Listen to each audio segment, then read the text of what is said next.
یہ جو ہے لڑائی جاری، اس دوران اچانک نہ جانے کیا ہوا، دوبارہ دشمن نے یہ سمجھا کہ معاذ اللہ ہم نے آپ صلی اللہ علیہ وسلم کو شہید کر دیا۔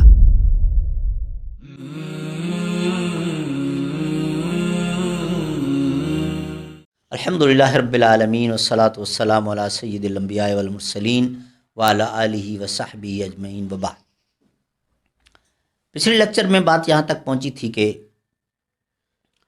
جب ان 70 صحابہ کرام نے دیکھا غزوہ احد میں کہ ابو سفیان کا لشکر واپس اپنے کیمپ کی طرف جا رہا ہے، تو انہوں نے سمجھا جیسے بدر میں وہ بھاگ گئے تھے اسی طرح بھاگ رہے ہیں، یہ بھی نیچے اترنے لگ گئے۔ ان کے جو امیر تھے حضرت عبداللہ ابن جبیر، وہ ان کو روک رہے تھے کہ رسول اللہ کے حکم کا انتظار کریں۔ ان کا کہنا یہ تھا کہ بھئی آپ صلی اللہ علیہ وسلم کا مطلب یہی تھا کہ جب تک جنگ ختم نہ ہو جائے اس وقت تک اپنی جگہ سے موو نہ کرنا۔ اب جنگ ختم ہو گئی، دشمن واپس جا رہے، لیکن حضرت عبداللہ ابن جبیر نے کہا بھائی میں تو آپ کے حکم کا انتظار کروں گا، جب آپ صلی اللہ علیہ وسلم آرڈر کریں گے تب نیچے اتروں گا۔ 9 بندے کھڑے رہے، 61 نیچے اتر گئے۔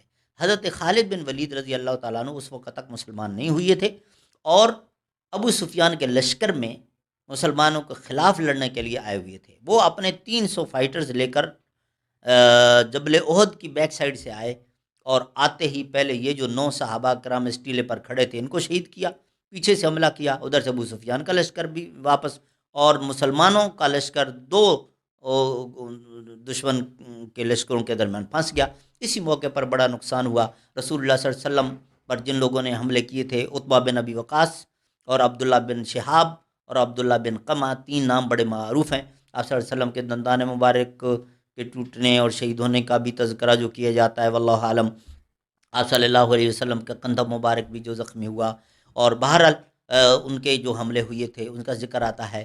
اور آپ صلی اللہ علیہ وسلم کی سیکورٹی پر جو معمور دستہ تھا وہ بھی منتشر ہو گیا، اور ایک موقع ایسا بھی آیا کہ دشمن نے افواہ پھیلا دی کہ معاذ اللہ ہم نے رسول اللہ علیہ وسلم کو شہید کر دیا، تو صحابہ کرام میدان چھوڑ کے بھاگنے لگے، اور کہ جب رسول ہی نہیں رہے تو آپ کس بات کا۔ لیکن حضرت انس بن نضر رضی اللہ تعالیٰ عنہ نے آپ صلی اللہ علیہ وسلم کو دیکھا کہ آپ صلی اللہ علیہ وسلم وہاں پہاڑی کے سر ٹیک لگا کے بیٹھے ہیں، تو انہوں نے اعلان کیا کہ نہیں، رسول اللہ صلی اللہ علیہ وسلم زندہ سلامت ہیں اور آپ کو بلا رہے ہیں، واپس آؤ۔ چنانچہ صحابہ کرام واپس آئے، مگر ادھر دشمن نے بھی حملے تیز کر دیے اور آپ صلی اللہ علیہ وسلم پر تاپڑ توڑ حملے تیروں کے ساتھ، پتھروں کے ساتھ۔ حضرت طلحہ رضی اللہ تعالیٰ عنہ آپ کے آگے کھڑے ہو گئے اور آپ کی طرف آنے والے ہر تیر کو، پتھر کو روک رہے تھے، بہت بری طرح زخمی ہو گئے حضرت طلحہ رضی اللہ تعالیٰ عنہ۔ لیکن عزم کر لیا تھا کہ جب تک میرا آخری سانس بھی باقی ہے رسول اللہ صلی اللہ علیہ وسلم کا میں دفاع کرتا رہوں گا۔ اسی لیے صحابہ کرام کہتے تھے ذاک یوم طلحہ، کہ اس دن طلحہ ہم سب سے بازی لے گیا، جس نے اپنا سینہ رسول اللہ صلی اللہ علیہ وسلم کے دفاع کے لیے تیروں اور تلواروں کے سامنے پیش کر دیا تھا۔ اور اسی وقت آپ صلی اللہ علیہ وسلم حضرت سعد بن ابی وقاص کو تیر پکڑاتے تھے اور فرماتے تھے ارمی یا سعد فدا کا بھی وہ می، سعد یہ تیر اٹھاؤ، دشمن کو مارو، تم پر میرے ماں باپ قربان ہوں۔ بہرحال یہ جو ہے لڑائی جاری، اس دوران اچانک نہ جانے کیا ہوا، دوبارہ دشمن نے یہ سمجھا کہ معاذ اللہ ہم نے آپ صلی اللہ علیہ وسلم کو شہید کر دیا۔ پھر انہوں نے افواہ پھیلائی۔ اب رسول اللہ صلی اللہ علیہ وسلم نے صحابہ کرام کو منع فرما دیا کہ آپ اس کو نگیٹ نہ کرنا، تردید نہ کرنا۔ جب خاموشی رہی تو دشمن نے سمجھا کہ واقعتاً ہم نے یہ کام کر دیا اور میدان سے نکلنے لگ گئے۔ رسول کریم صلی اللہ علیہ وسلم نے کچھ دیر انتظار کی اور اس کے بعد پھر آپ صلی اللہ علیہ وسلم نے حضرت علی رضی اللہ تعالیٰ عنہ کو بھیجا کہ جاؤ ذرا چیک کرو کہ ان کے کیا ارادے ہیں۔ واپس آ کے حضرت علی نے بتایا کہ وہ سامان پیک کر رہے ہیں، جانے کی تیاری کر رہے ہیں۔ چنانچہ رسول اللہ صلی اللہ علیہ وسلم نے انتظار کی، جب وہ چلے گئے تو پھر آپ صلی اللہ علیہ وسلم بھی واپس مدینہ منورہ تشریف لائے۔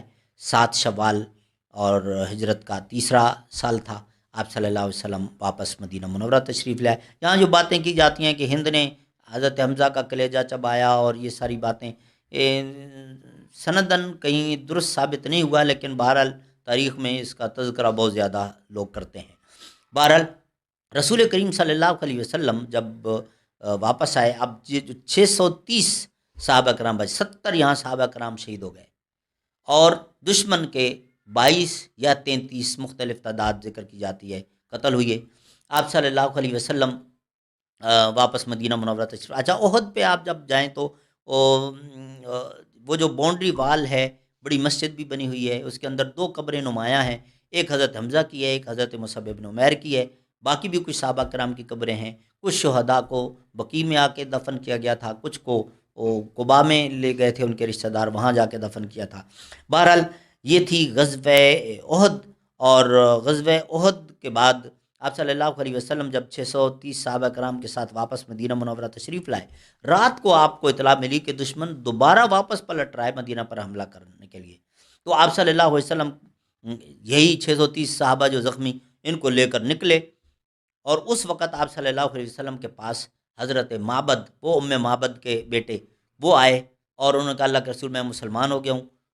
ابو سفیان اور ان کے لشکر کو ابھی نہیں معلوم کہ میں مسلمان ہو چکا ہوں، میں کوئی خدمت کر سکتا ہوں تو حکم دیجیے۔ آپ صلی اللہ علیہ وسلم نے فرمایا بہت اچھے موقع پر آئے ہو، میں اپنے فوجیوں کو لے کر نکل تو رہا ہوں، لیکن مجھے پتہ ہے میرے لشکر کی حالت اس وقت بہت خراب ہے، زخمی ہے، جنگ نہ ہو تو اچھا ہے، دشمن کو کسی طرح ڈرا دھمکا کے جیسے تیسے ان کو مکہ روانہ کرو۔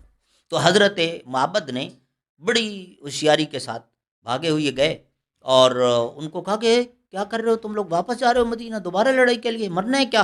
اس وقت تو تم لوگ اچانک پہنچ گئے تھے، ان کو تیاری کا موقع ہی نہیں ملا تھا، تو اس لیے تم لوگوں نے ان کے بڑے بڑے زخمی کر دیے اور کچھ شہید کر دیے، اب تو وہ بڑا طاقتور لشکر تمہارے پیچھے آ رہا ہے اور نہیں چھوڑیں گے تمہیں، ماریں گے، نکلو جان نکلو یہاں سے۔ ایسا ڈرایا دھمکایا کہ خود ابو سفیان کے فوجی کہنے لگے کہ بھئی جب یہ اپنا بندہ ہے بتا رہا ہے، عزت سے ایک مرتبہ نکل آئے تو اب واپس ہی چلے جائیں، چلے گئے۔ رسول اللہ صلی اللہ علیہ وسلم جب حمراء الاسد پہ پہنچے تو حضرت معبد سے وہاں ملاقات ہوئی اور انہوں نے بتایا کہ اس طریقے سے میں نے ان کو ڈرا دھمکا کے مکہ روانہ کر دیا۔ رسول اللہ صلی اللہ علیہ وسلم نے 3 دن وہاں سٹے کیا، 11 شوال ہجرت کا تیسرا سال آپ صلی اللہ علیہ وسلم وہاں سے واپس مدینہ منورہ تشریف لے آئے۔ یہ تھی غزوہ احد۔ اب انشاءاللہ اس کے بعد جو ملٹری ایکشنز ہوئے وہ انشاءاللہ نیکسٹ لیکچر